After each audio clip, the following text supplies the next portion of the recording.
Welcome to Storyline Online, brought to you by the SAG-AFTRA Foundation. I'm Gillian Anderson, and today I'm going to read Rodeo Red, written by Maripat Perkins and illustrated by Molly Idle. I go by the name of Rodeo Red. My best friend in all the world is my hound dog, Rusty. Rusty and me had always been happier than two buttons on a new shirt. Until Sideswiping Slim showed up. The first time our eyes met, I knew Slim was trouble. He looked as slippery as a snake's belly in a mudslide. I thought for sure anybody who hollered that much would be hauled to the edge of town and told to skedaddle.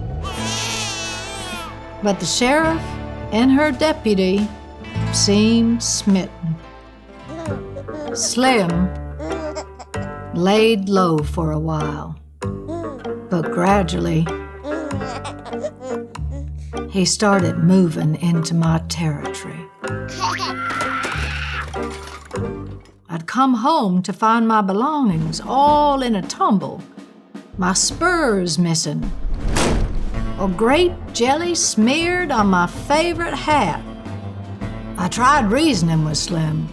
I showed him the border between his camp and mine. But that scallywag talked nothing but gibberish. He just moseyed back into my ranch like he owned the place. Finally, I threw in the sponge. I didn't want nothing more to do with that cantankerous lemon custard. Then one day, Rusty weren't nowhere to be found. I looked everywhere for him. I knew right then that Slim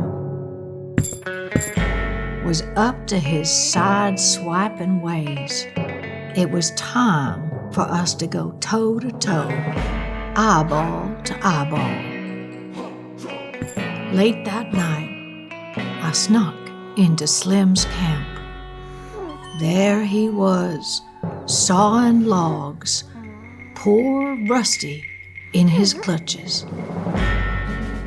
I eased up and tried to slip Rusty out real gentle-like, but Slim was squeezing that dog tighter than a greenhorn riding a bucking bronco. I tugged and pulled, but it weren't no use. "Dad burn it, Slim," I hollered. "Give me back my dog." Well, that woke him up. He set to squalling like a fire truck heading to a wiener roast gone bad. In 2 shakes, the deputy was in there telling me to get. Wouldn't you know, Slim would have the law on his side. I went back to my ranch, feeling lower than a prairie dog's basement. I just had to get Rusty back. The next day, I snuck back into Slim's camp. I swung my rope and caught Rusty round the middle. But Slim lit into a fit loud enough to cause a stampede. The sheriff showed up and, well, what followed weren't pretty. She dropped me into a holding cell quicker than you could say lickety-split. I was madder than a bee in a Sunday bonnet. When the sheriff finally let me out, I decided to drown my sorrows and grab some grub. Halfway through my second cookie, I heard a commotion. The stagecoach had arrived with the mail. Glory be! There was a package for me. It was a belated birthday gift from Aunt Sal. Now, Aunt Sal is a good old gal, but truth be told, she's a city slicker.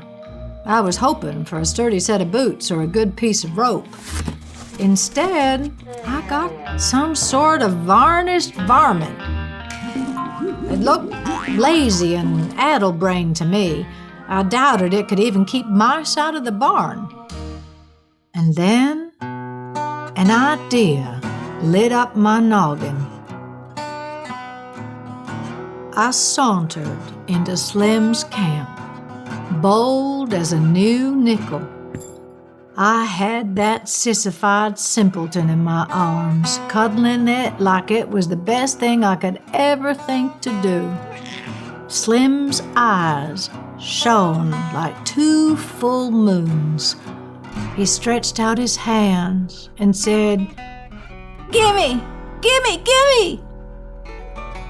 I took my time, petting it real slow-like.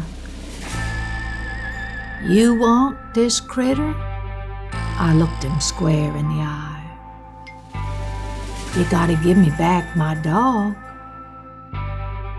Slim hesitated. His eyes darted back and forth between Rusty and that fussy feline. I could tell he was weighing things out. But the sight of that dolled-up dandy was finally too much for him. He handed over Rusty like he was a hot coal at a barbecue. After that, Slim didn't pay Rusty no never mind. He hugged that frilly varmint like he'd found his best friend for life.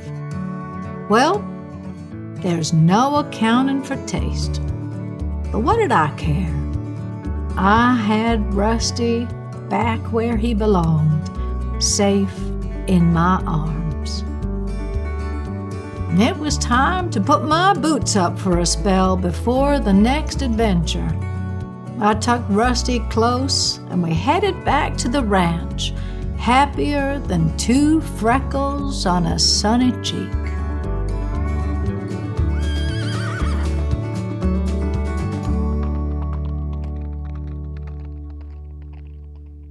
When I was a little girl, I was 12 years old. My mom and dad, my sheriff and deputy, had my little brother. And so I know what it feels like to be usurped. I know what it feels like to have somebody come in out of left field and take all the attention. And sometimes it doesn't feel very good. And I think I got mad, just like Rodeo Red sometimes. And it was very hard to share things with my little brother. And it took quite a while for me to get used to it and to learn that there was enough love to go around for everybody, for both of us, and also then for my little sister who showed up shortly after that. So, yeah, that's why I like this book, because I identify with the feelings. Well, thank you for watching Storyline Online. Make sure to check out all of our stories. Keep watching and keep reading.